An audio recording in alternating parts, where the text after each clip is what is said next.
বন্ধুরা, শ্রাবণ মাসের যে কোনো একটি দিন রাতে বাড়ির এই স্থানে ছড়িয়ে দিন এক মুঠো লবণ। তাহলে মায়ের আশীর্বাদে এত টাকা আসবে যে টাকা গোনার জন্য আপনাদেরকে চাকর রাখতে হবে। আর এই উপায় বা ক্রিয়াটি আপনারা যদি আজকে করতে পারেন না বন্ধুরা, তাহলে ফল পাবেন হাতে নাতে। হ্যাঁ বন্ধুরা, তাই বন্ধুরা এই সুবর্ণ সুযোগটিকে কাজে লাগিয়ে আপনার জীবনে থাকা সমস্ত প্রকারের দোষ কেটে যাবে। তাই বন্ধুরা, অশুভ শক্তি বা নেগেটিভ শক্তির হাত থেকে নিজেকে এবং নিজের পরিবারকে সুরক্ষিত রাখতে, সারা জীবন সুস্থ রাখতে এক মুঠো লবণ যে কোনো একটি দিন গৃহের এই স্থানে ছড়িয়ে দিন। তাহলে আপনার বাস্তুদোষ যেমন দূর হবে, সেই সঙ্গে আপনার দুর্ভাগ্য দারিদ্রতাও কেটে যাবে। একই সঙ্গে আপনার গৃহে যে সমস্ত নেগেটিভ এনার্জি বসবাস করত, তা সমস্ত কিছুই ছটপটিয়ে ধ্বংস হয়ে যাবে। সেই সঙ্গে বন্ধুরা, আপনাদের গৃহে পজিটিভ এনার্জির আগমন ঘটবে। আর আমরা আপনারা প্রত্যেকেই জানি, যে গৃহে পজিটিভ এনার্জিতে ভরপুর হয়ে থাকে সেই গৃহে এত টাকা আসবে যে টাকা গোনার জন্য আপনাকে চাকর রাখতে হবে। হ্যাঁ বন্ধুরা, এত টাকা আসবে যে আপনারা সামলাতে পারবেন না। আপনার 14 পুরুষ টাকার উপরে বসে খাবে। আর এটা আমি আপনাদেরকে গ্যারেন্টি দিয়ে বলতে পারি বন্ধুরা, যে ব্যক্তি এই মন্ত্রটি একবার শুনে নেবে তার জীবন থেকে সমস্ত রকমের কষ্ট মুছে যাবে। আর এই মন্ত্র আপনি যদি একবার শুনে নিতে পারেন, তাহলে আপনার জীবন সহজ হয়ে যাবে। বন্ধুরা, ভগবান গণেশজিকে সংকটমোচন এবং বিঘ্নকর্তা বলা হয়ে থাকে। এই কারণে জীবনে কোনো বাধা আসলে ভগবান গণেশজির আরাধনা অবশ্যই করা প্রয়োজন।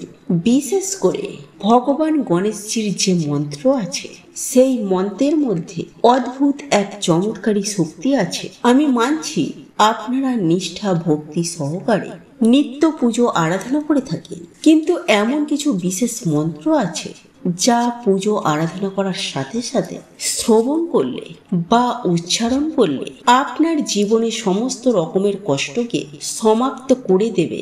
মনোবাঞ্ছী ফল প্রাপ্তির জন্য এই মন্ত্রটি জপ আপনি করতে পারেন এবং শুনতেও পারেন। আর এই মন্ত্রটির সুফল আপনি অতি অবশ্যই পাবেনই পাবেন। আর এই মন্ত্রটি ভগবান গণেশের খুবই পছন্দের এবং সপ্তাহের প্রতি বুধবার আপনি যদি এই মন্ত্র পাঠ করতে পারেন তথা শ্রবণও করতে পারেন, তাহলে আপনার জীবন থেকে নানা রকমের সমস্যা, বিশেষ করে আর্থিক সমস্যা ও বাধা বিঘ্ন নিজেরাই করতে পারবেন।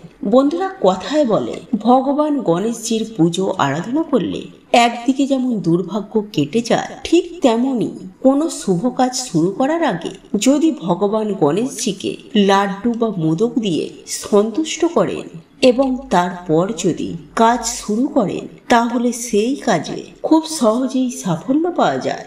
হতে পারে সেটা কোনো ব্যবসা শুরু করার আগে বা অন্য কোনো শুভ কাজ শুরু করার আগে। আর এই কারণেই তো যে কোনো দোকানে ভগবান গণেশজির মূর্তি রাখা হয়। ধন সম্পত্তির দেবী মা লক্ষ্মীর পাশাপাশি ভগবান গণেশজির মূর্তি রেখে যদি আপনি নিত্য পূজা করতে পারেন, তাহলে আপনার শতজন্মের পাপ ক্ষয় হয়ে যাবে এবং একই সঙ্গে আপনার আয় উন্নতিও বহুগুণ বৃদ্ধি পাবে। অনেকেই আবার বাড়িতে ভগবান গণেশজির মূর্তি রেখে নিত্য পূজা করে থাকেন।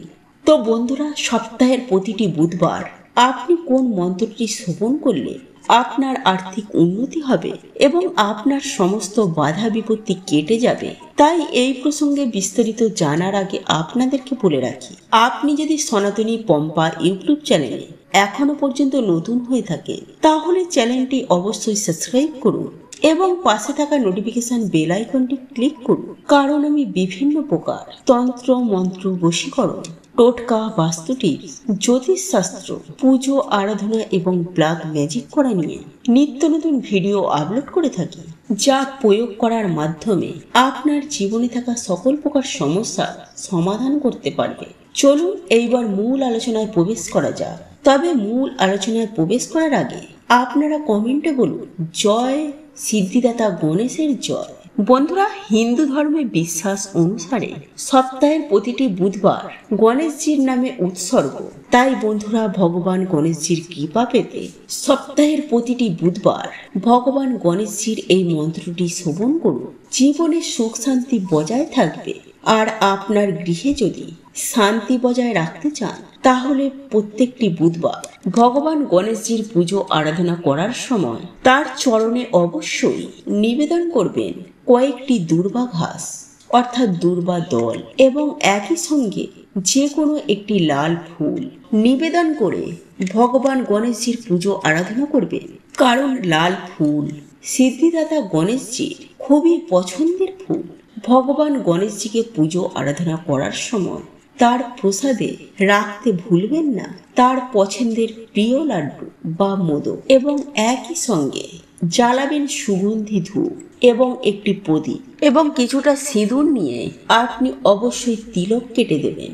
এবং এই সব উপাচারের মধ্য দিয়ে আপনি যখনই সময় পান না কেন, আপনি সারাদিনে একবার হলো এই মন্ত্রটি শ্রবণ করুন। আর এই মন্ত্রটি হলো ওম গ্লোম গৌরী পুত্র ভগ্রাতুণ্ড গণপতি গুরু গণেশ গ্লোম গণপতি সিদ্ধি পাটি সিদ্ধিপতি আমার দুঃখ দূর করো। এই মন্ত্রটি এমনই একটি মন্ত্র, এই মন্ত্রটি যদি আপনি একবার শুনেও নেন, আপনার সমস্ত রকমের দুঃখ বা একই সাথে আপনার কোনো যদি রোগ থেকে থাকে, সেই রোগ থেকেও আপনি মুক্তি পেতে পারেন। এছাড়াও রোগ, শোক, ঋণ এই সমস্ত দিক থেকে আপনি মুক্তি পাবেন। কিন্তু বন্ধুরা, এই মন্ত্রটি আপনারা মন থেকে ভালোবেসে শুনুন। অশান্ত মনে, ক্রুদ্ধ মনে, মনে অবিশ্বাস রেখে, মনে হিংসা না রেখে শুদ্ধ মনে শুদ্ধ চিত্তে এই মন্ত্রটি শ্রবণ করুন। কারণ আপনার মন যদি বিচলিত থাকে, বা আপনার মনে যদি হিংসা থাকে, বা আপনার মনে যদি ক্রোধ থাকে, তাহলে এই মন্ত্রটির সুফল আপনি কিভাবে পাবেন? আপনাকে শান্ত মনে এই মন্ত্র শ্রবণ করতে হবে। এই কারণেই এই সমস্ত জিনিস থেকে আপনাদেরকে দূরে থাকতে হবে এই মন্ত্রটি শ্রবণ করার সময়। তারপর আপনি আপনার মনস্কামনা ভগবান গণেশজির উদ্দেশ্যে জানাবেন। আপনার পরিবারে এবং আপনার ব্যবসা স্থলে আয় উন্নতি যাতে বৃদ্ধি হয়, সেই কথা ভগবান গণেশজির উদ্দেশ্যে বলবেন। বন্ধুরা, আমাদের মধ্যবিত্তদের একটি সমস্যা, যেটা বলতে পারে টাকার সমস্যা।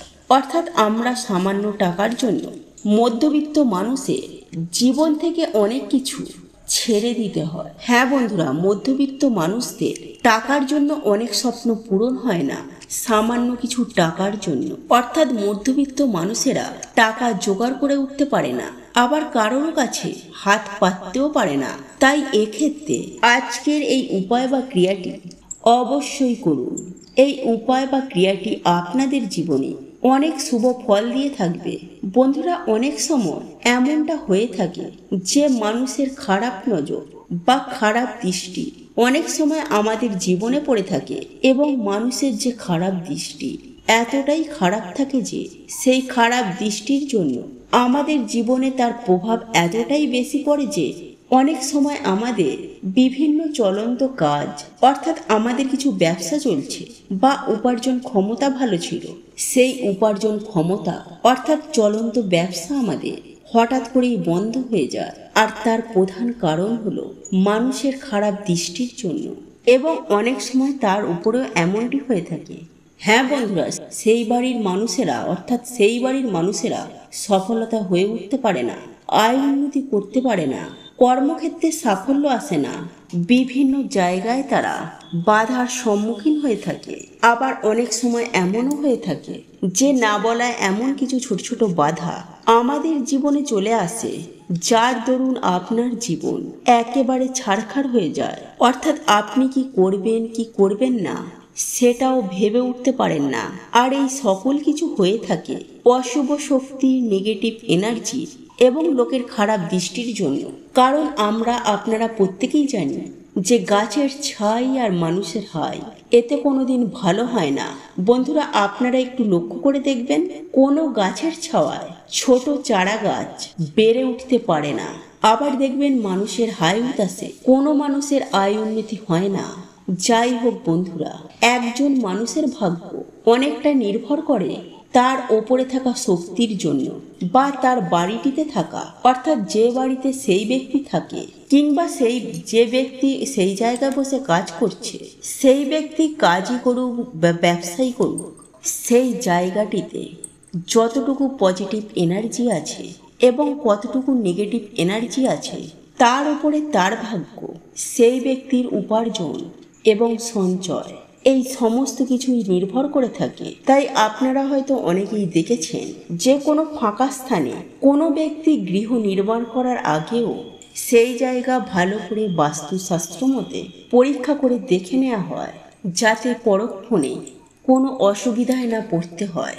যাই হোক বন্ধুরা, আপনারা এই অসুবিধার বিষয়গুলি ভালোভাবে বুঝতে পেরেছেন, আর এই সকল সমস্যাগুলি থেকে বেরিয়ে আসার জন্য আপনাকে এই উপায় বা ক্রিয়াটি করতে হবে বিশ্বাসের সহিত, আর এই উপায়টি করতে হবে লবণ দ্বারা।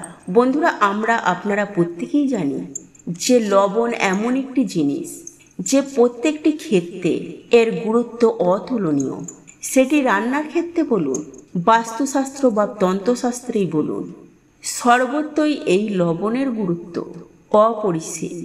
বন্ধুরা, এই লবণ দ্বারা জীবনের অনেক সমস্যাকে সুনিশ্চিতভাবে সমাধান করা যায়, আর এই লবণকে বিভিন্ন তন্ত্রবিদ্যাতেও ব্যবহার করা হয়ে থাকে, কারণ এই লবণের মধ্যে আছে অনেক শক্তি, বিশেষ করে নেগেটিভ শক্তিকে দূর করার জন্য, অর্থাৎ অশুভ শক্তি বা নেগেটিভ শক্তিকে দূর করার জন্য এই লবণকে ব্যবহার করা হয়। বন্ধুরা, এই লবণের ব্যবহারে অশুভ শক্তিগুলিকে একেবারে ছটপটিয়ে ধ্বংস হয়ে যায়। তাই এই উপায় বা ক্রিয়াটি আপনাদেরকে লবণ দ্বারাই করতে হবে। বন্ধুরা, লবণ আমাদের জীবনে একটি গুরুত্বপূর্ণ উপকরণ। খাবারে লবণ না হলে সেই খাবারের গুণ ও মাত্রা একদমই কমে যায়। কারণ বন্ধুরা, আমাদের সায়েন্স বলছে যে কোনো মানুষ লবণ ছাড়া বেশি দিন বাঁচতে পারে না। এছাড়াও জ্যোতিষশাস্ত্র অনুসার আমাদের স্পিরিচুয়াল জগতেও কিন্তু লবণের এক বিশেষ ভূমিকা রয়েছে। লবণ নেগেটিভ এনার্জিতে একেবারে শোষণ করে নেয়। তাই এর জন্যই বন্ধুরা বলা হয় যে কোনো শত্রুর বাড়ি থেকে বা কোনো পাপী ব্যক্তির বাড়ি থেকে লবণ কখনোই নিতে নেই। এমনকি কারোর কাছ থেকে কখনোই লবণ দান হিসাবেও নিতে নেই। এছাড়াও বন্ধুরা, এই লবণের মাধ্যমে নবগ্রহকেও শান্ত করা যায়, ফলে সেই ব্যক্তি জীবনে আবার সুখ শান্তি সমৃদ্ধির মুখ দেখে, একই সঙ্গে জীবনে মান সম্মান প্রাপ্তি করে। তাই বন্ধুরা, জ্যোতিষশাস্ত্রে এই লবণের ব্যাপারে বিশেষ কিছু উপায়ের কথা বলা হয়েছে, যা করে আপনারা আপনাদের দুর্ভাগ্যকে অখণ্ড সৌভাগ্যে পরিণত করতে পারবেন। বন্ধুরা, যদি দেখেন আপনাদের বাড়িতে হঠাৎ করে সুখ শান্তি সমৃদ্ধি চলে যাচ্ছে, তাহলে আপনারা কি করবেন? একটি কাঁচের গ্লাস নিয়ে তাতে জল ও লবণ মিশিয়ে আপনাদের বাড়ির দক্ষিণ পূর্ব দিকে সেটিকে রেখে দিন, এবং ওই গ্লাসের পেছন দিকে একটি লাল রঙের আলো জ্বালিয়ে দিন, এবং যখন সেই গ্লাসের জল ধীরে ধীরে শুকিয়ে যাবে, তখন আপনারা সেই গ্লাসটি ধুয়ে আপনারা এই প্রক্রিয়াটি করুন। কিছুদিনের মধ্যেই বন্ধুরা, এই জল আপনাদের বাড়ি থেকে সমস্ত নেগেটিভ এনার্জিদেরকে একেবারে শোষণ করে নেবে, ফলে আবার সুখ শান্তি আপনাদের বাড়িতে ফিরে আসবে। এছাড়াও বন্ধুরা, আপনারা রাতে ঘুমাতে যাওয়ার আগে 1 চামচ লবণ আপনাদের মাথার ওপর থেকে 7 বার অ্যান্টি ক্লক ওয়াইজ ঘুরিয়ে আপনারা বাড়ির বাইরে গিয়ে সেই লবণটিকে ফেলে দিন। এইভাবে বন্ধুরা আপনারা 3 থেকে 4 দিন করুন, অথবা রাতে ঘুমাতে যাওয়ার আগে আপনারা 1 চামচ লবণ জলে মিশিয়ে সেই জল দিয়ে ভালো করে হাত পা ধুয়ে তারপর ঘুমান। দেখবেন রাতে ভালো করে ঘুম হয়েছে এবং রাহু কেতুর অশুভ প্রভাব আপনাদের জীবনে পড়বে না। এবং বন্ধুরা, যদি আপনাদের বাড়িতে কিছুতেই ঝগড়া ঝামেলা অশান্তি কলহ ইত্যাদি ইত্যাদি সমস্যাগুলি একদম কাটছে না, তাহলে বন্ধুরা সেই ক্ষেত্রে আপনারা কি করবেন? আপনারা কিছুটা সিন্ধুক লবণ আপনারা একটি কাঁচের পাত্রের মধ্যে রেখে আপনারা আপনাদের বাথরুমে রেখে দিন, অথবা একটি লাল কাপড়ের মধ্যে বেঁধে এই লবণ আপনারা আপনাদের দরজার ওপর টাঙিয়ে দিন। দেখবেন কিছুদিনের মধ্যেই বন্ধুরা আপনাদের বাড়িতে আবার সুখ শান্তি সমৃদ্ধি ফিরে এসেছে। কিন্তু বন্ধুরা এই লবণ আপনারা সপ্তাহে সপ্তাহে চেঞ্জ করতে একদম ভুলবেন না। বন্ধুরা আমি আপনাদেরকে 100% গ্যারেন্টি দিয়ে বলছি, যদি আপনাদের হঠাৎ করে টাকার প্রয়োজন হয়ে থাকে তাহলে রাতে 1 গ্লাস জলে লবণ মিশিয়ে রাখুন, পরের দিন হঠাৎ ধনপ্রাপ্তি হবে। হ্যাঁ বন্ধুরা, আপনারা একেবারে ঠিকই শুনছেন, কারণ স্বয়ং মা লক্ষ্মী বলেছেন কোনো ভক্তের হঠাৎ অর্থের প্রয়োজন হলে রাতে ঘুমানোর আগে সামান্য লবণ মিশিয়ে রাখার কথা, তাহলে পরের দিন হঠাৎ করে সেই ভক্ত অর্থপ্রাপ্তি করবে, যে কোনো উপায়ে যে কোনো পরিস্থিতিতে। তাই বন্ধুরা হঠাৎ যদি আপনাদের টাকার প্রয়োজন হয়ে থাকে বা বহু চেষ্টা করার পরেও আপনি যদি অর্থ ইনকাম করতে না পারেন বা টাকার জন্য আপনার কোনো কাজ আটকে গেছে, অর্থাৎ অর্থ সম্পর্কিত যে সকল সমস্যা আমাদের হয়ে থাকে, সেই সব সমস্যা যদি আপনাদের ঘিরে ধরে, এক কথায় বলতে গেলে আপনাদের যদি হঠাৎ করে টাকার প্রয়োজন হয়, তাহলে বন্ধুরা এই উপায় বা ক্রিয়াটি আপনাকে অনেক শুভ ফল দিয়ে থাকবে। তাই এই উপায় বা ক্রিয়াটি অবশ্যই করবেন। যখন আপনার অর্থের প্রয়োজন পড়বে তাহলে আমি আপনাদেরকে সুনিশ্চিতভাবে গ্যারেন্টি দিয়ে বলতে পারি, যদি আপনারা বিশ্বাসের সহিত এই উপায়টি করতে পারেন তাহলে আপনাদের জীবনে যে অর্থের যে সমস্যা, সেই সমস্যা সুনিশ্চিতভাবে 24 ঘন্টার মধ্যে তা মিটে যাবে। হ্যাঁ বন্ধুরা, এই উপার্জন নিয়ে যে সমস্যা বা আপনার ব্যবসায় বা আপনার কর্মস্থলে যে সমস্যা হয়ে থাকে, সেই সমস্ত সমস্যা থেকে আপনারা খুব শীঘ্রই মুক্তি পাবেন। যাই হোক বন্ধুরা, আপনারা বিষয়গুলি ভালোভাবে বুঝতে পেরেছেন। এই উপায় বা ক্রিয়াটি আপনাকে করতে হবে, আর এই সকল সমস্যা থেকে বেরিয়ে আসার জন্য আপনাকে এই উপায় বা ক্রিয়াটি করতে হবে বিশ্বাসের সহিত, আর এই উপায়টি করতে হবে লবণ দ্বারা। বন্ধুরা আপনারা প্রত্যেকেই জানি যে লবণ এমন একটি জিনিস যা প্রত্যেক ক্ষেত্রে এর গুরুত্ব অতুলনীয়। বন্ধুরা আজকের এই ভিডিওটি যদি আপনাদের পছন্দ হয়ে থাকে তাহলে ভিডিওটি লাইক করুন, কমেন্ট করুন এবং বন্ধুদের সাথে শেয়ার অবশ্যই করুন। মনে রাখবেন, আপনার একটি শেয়ার অনেক মানুষকে উপকৃত করতে পারে। এবং আপনি যদি নতুন হয়ে থাকেন তাহলে চ্যানেলটি অবশ্যই সাবস্ক্রাইব করবেন এবং পাশে থাকা নোটিফিকেশন বেল আইকনটি ক্লিক করবেন। এই রূপ নিত্য নতুন ভিডিও সবার আগে দেখার জন্য। ঈশ্বর আপনার মঙ্গল করুন। আপনি সুস্থ থাকুন, ভালো থাকুন।